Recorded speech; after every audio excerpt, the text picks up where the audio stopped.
J'ai vu de nombreuses fois des traders rentables expérimentés, de très grands traders qui ont bien démarré dans l'activité mais après qui ont craché.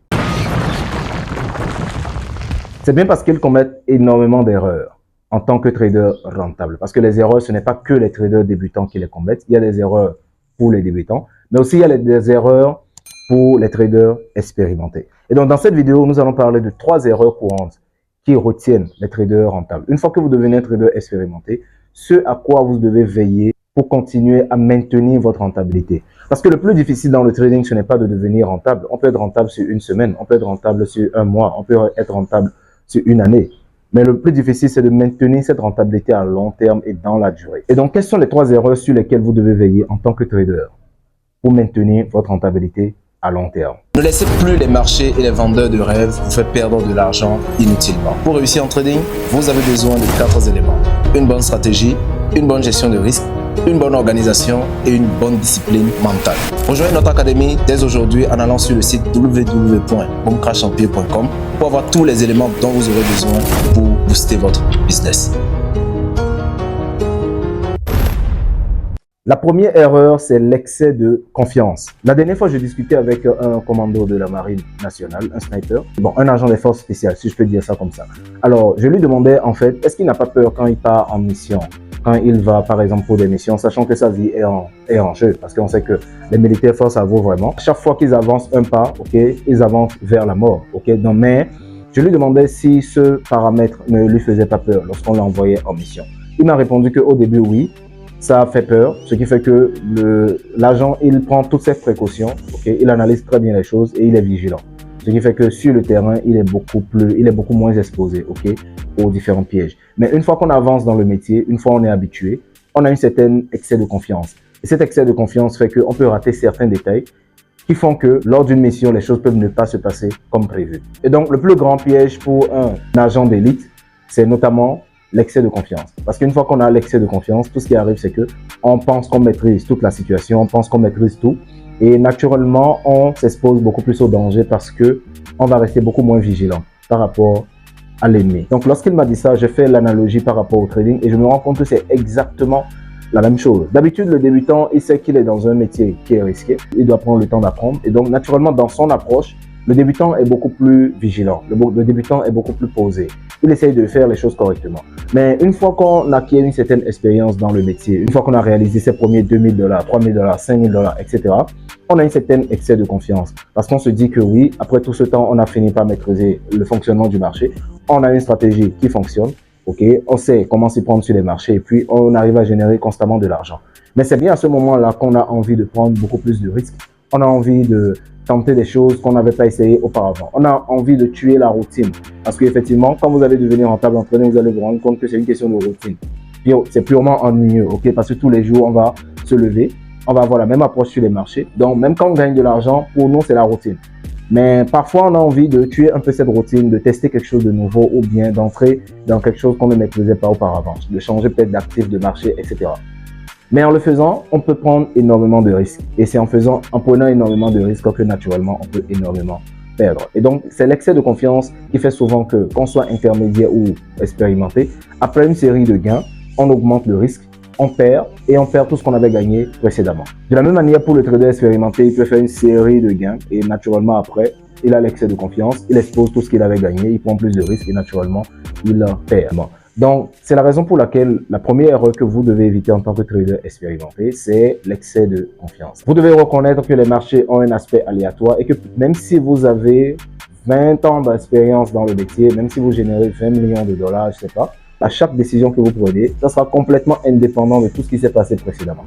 On a vu l'histoire de Jesse Livermore qui, malgré son niveau, a craché. On a vu l'histoire de plein de traders de Wall Street qui étaient vraiment au top, mais qui ont fini par cracher. Pourquoi? Parce que à chaque décision qu'on prend, l'issue est bien indépendamment de ce qui s'est passé auparavant. Donc, chaque décision doit être prise de manière judicieuse, prudente et en accord avec le plan de trading. Deuxième erreur courante qui empêche les traders expérimentés de maintenir leur rentabilité, c'est le fait d'arrêter d'apprendre.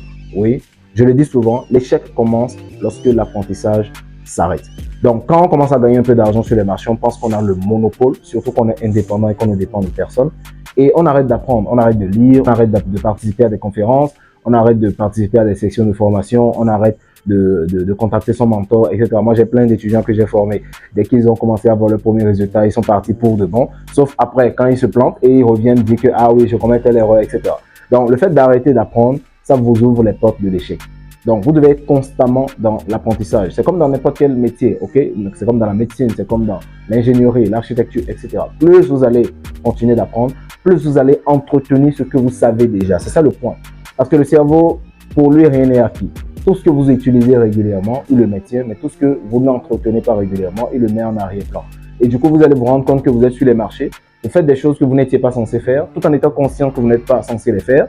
Et naturellement, vous tombez dans le regret. Vous dites, mais ça, je sais que je ne dois pas le faire, mais je le fais quand même. Mais pourquoi? C'est parce que vous n'avez pas entretenu vos connaissances, vous n'avez pas entretenu vos performances. Pour cela, il faut continuer de se former, il faut continuer d'apprendre, il faut continuer de contacter un mentor. Moi, je ne peux pas évoluer dans ma vie sans mentor, c'est pas possible. Peu importe le domaine d'activité, la première des choses que je cherche d'abord, c'est quelqu'un qui va rester à mes côtés, me guider comme un père. Ok, qu'il soit jeune, qu'il soit plus jeune, plus âgé que moi, peu importe. Quand je me lance dans une activité, je me lance dans un business ou dans un domaine, je cherche toujours quelqu'un qui pourra me tenir la main. Pour moi, ça sera plus facile parce que lui connaît déjà le chemin. Il pourra m'amener là où je veux être. Donc, si aujourd'hui vous générez peut-être $50 par mois dans votre trading, vous devez chercher quelqu'un qui vous guide à atteindre les $1000 par mois dans le trading. Si vous êtes déjà à $1000 par mois dans le trading, vous devez chercher quelqu'un qui vous guide à aller à $10 000 par mois dans le trading. Ainsi de suite, vous devez chaque fois chercher quelqu'un qui vous aide à progresser. Mais si vous arrêtez d'apprendre, si vous arrêtez d'être au contact d'un mentor, naturellement, vous n'allez pas pouvoir durer dans le métier, même si vous avez un bon système de trading qui vous permet de générer de l'argent. Troisième erreur courante qui retiennent les traders expérimentés de maintenir leur rentabilité, c'est l'overtrading. Alors, l'overtrading, ce n'est pas seulement pour les débutants. Ce n'est pas seulement le fait de prendre beaucoup de trades. Okay? L'overtrading, c'est surtout le fait de vouloir tout manger sur les marchés. Donc, une fois qu'on devient un trader expérimenté, on se sent capable de trader n'importe quel marché. On se sent capable de trader n'importe quel actif.